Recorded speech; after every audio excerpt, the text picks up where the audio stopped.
जय बाबा की मित्रों मैं हनुमान पुत्र आपका अपने YouTube चैनल में स्वागत करता हूं। मित्रों, आज मैं आपको पूजा में 10 बातें ऐसी बताऊंगा जिनमें रोज़ की पूजा में आपको उन 10 बातों का विशेष ध्यान रखना है। उन 10 बातों या आप 10 नियम कह सकते हैं, उन 10 नियमों को आपको पालन करना है अपनी नित्य की पूजा में।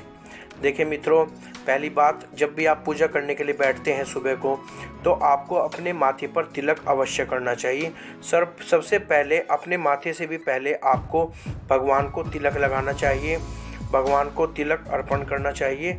उसके उपरांत ही आप अपने माथे पर तिलक लगाएं, और बिना माथे पर तिलक लगाए आपको पूजा नहीं करनी है।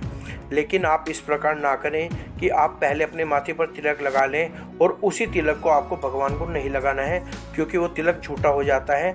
आप भगवान को लगाने के उपरांत अपने माथे पर तिलक लगा सकते हैं, लेकिन आपको पहले भगवान को तिलक अर्पित करना है और स्वयं उसके बाद खुद को तिलक लगाना है, और उसके उपरांत ही आपको पूजा करनी है मित्रों। और देखिए, जो दूसरा नियम है वो यह है कि आपको जिस भी आसन पे आप बैठते हैं वो आसन आपका अलग होना चाहिए पूजा का, किसी दूसरे के आसन पे आपको नहीं बैठना है।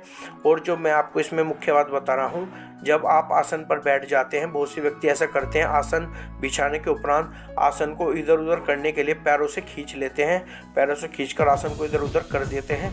ऐसा बिल्कुल नहीं करना चाहिए, ये बहुत ही गलत कार्य है, वर्जित है।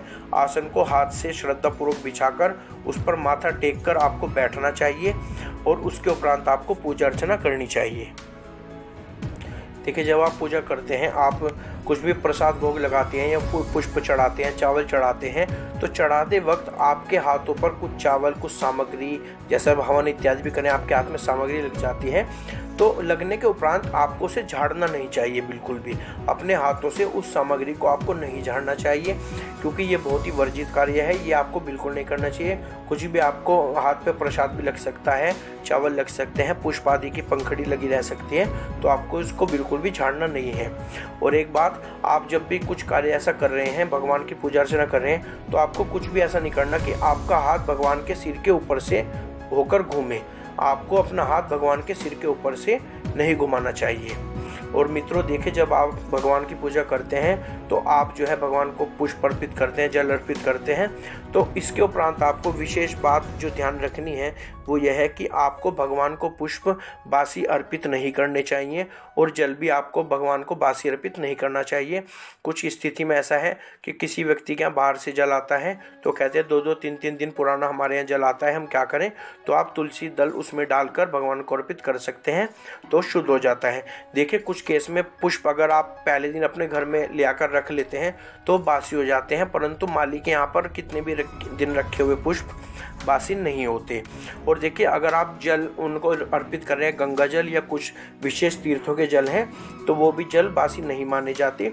और एक, अब जब आप भगवान को जल अर्पित कर रहे होते हैं, भगवान को जल उनके सामने रखते हैं या अर्पित करते हैं, तो आपको कांच के बर्तन का प्रयोग नहीं करना चाहिए। कांच के बर्तन में भगवान को जल अर्पित नहीं करना चाहिए। इसके लिए आप पीतल के बर्तन ले सकते हैं, तांबे के बर्तन ले सकते हैं, चांदी के बर्तन ले सकते हैं। इन धातु का आप इस्तेमाल कर सकते हैं भगवान को जल अर्पित करने में।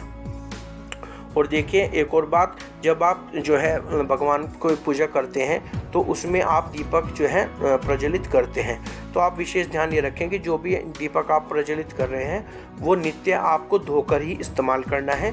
साफ दीपक, जैसे आपने देखा होगा बहुत से दीपक काले हो जाते हैं बिल्कुल, और वो उसी में बत्ती हटाकर जलाकर दोबारा जला देते हैं, ऐसा आपको बिल्कुल नहीं करना है। आपको नित्य दीपक को अच्छी प्रकार से मांजकर, और पीतल का दीपक ये प्रयास करें आप, कम से कम आपको प्रयोग करना चाहिए, और नित्य दीपक को अच्छी प्रकार से मांजकर आपको इस्तेमाल करना है। और जो वो आपकी बाती होती है जो पुरानी हो जाती है, पुरानी बाती को आपको दोबारा से नहीं जलाना है, नई बाती प्रयोग करके ही आपको जो है जलानी चाहिए। और जब आप भगवान की पूजा करते हैं तो आपको भगवान की पूजा मंत्र जाप द्वारा करनी चाहिए। जब हम भगवान की पूजा करते हैं तो देखिए, पूजा में हमें मंत्रों जाप से ही पूजा करनी चाहिए, जो कि विशेष फलदायी होती है, बड़ी अति उत्तम होती है। मंत्रों का जाप आपको पूजा में करना चाहिए, चाहे आप ओम नमः शिवाय से जाप कर रहे हैं या फिर मंत्रोच्चारण से भी भगवान की पूजा की जाती है। देखिए, अगर आपको मंत्र नहीं आते तो आप भगवान के नाम मंत्रों नाम मंत्रों से भगवान की पूजा कर सकते हैं। जैसे आप शालिग्राम जी भगवान की पूजा कर रहे हैं तो नमो भगवते वासुदेवाय जलम समर्पयामि, नमो भगवते वासुदेवाय दुग्धम समर्पयामि। या गणेश जी की अगर आप पूजा कर रहे हैं तो श्री गणेशाय नमः जलम समर्पयामि, श्री गणेशाय नमः दुग्धम समर्पयामि। जैसे ये भोलेनाथ की अगर आप पूजा कर रहे हैं तो ओम नमः शिवाय पुष्पम समर्पयामि। तो देखिए मित्रों, अगर जिस भी देवी देवता को अगर आप कुछ समर्पित कर रहे हैं तो उन देवी देवता का नाम लेकर जब आपको उन्हें समर्पित करना चाहिए। आपको डायरेक्ट ऐसा नहीं बोलना चाहिए कि जलम समर्पयामि, दुग्धम समर्पयामि, इस प्रकार आपको नहीं बोलना चाहिए। उनका नाम जाप से, नाम मंत्र से आपको उन्हें जो है अर्पित करना चाहिए।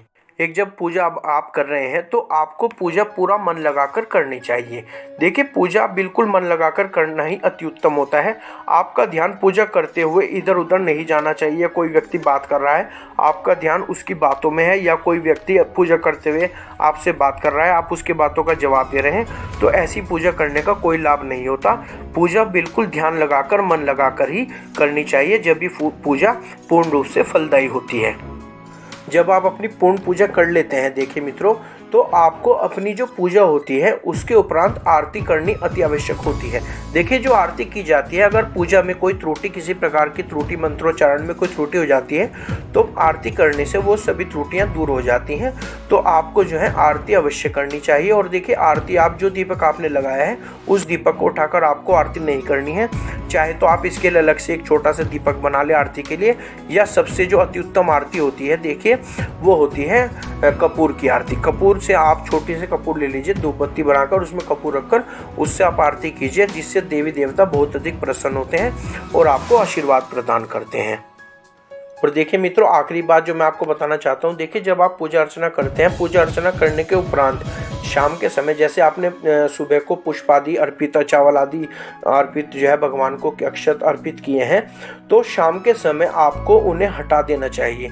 देखिए, शाम के समय सुबह के चढ़े हुए पुष्पों को हटा देना चाहिए, और जो प्रभु के जो माथे पे तिलक होते हैं उनको भी शाम की आरती के उपरांत सुलाने से पहले उनको हटा देना चाहिए। वो जो अक्षत चावल वहाँ पर डाले हैं, चढ़ाए आपने, उन्हें भी हटा देना चाहिए। और उन्हें हटाने के उपरांत आपको कहाँ पर डालना है, देखिए इसका विशेष ध्यान रखें।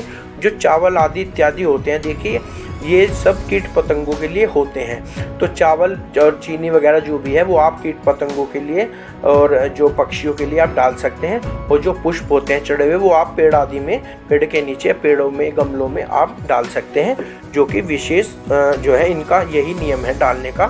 तो देखिए मित्रों, कुछ नियम थे जो पूजा करने में रोज की नित्य आपको ध्यान रखने चाहिए। नियमों के अनुसार आपको पूजा अर्चना करनी चाहिए। इसी प्रकार की और जानकारी लेकर मिलते हैं अपनी अगली वीडियो में। तब तक श्री बालाजी महाराज आपके सभी कार्य सिद्ध करें, आपकी सभी मनोकामनाओं को पूर्ण करें। इसी आशीर्वाद के साथ जय बाबा की।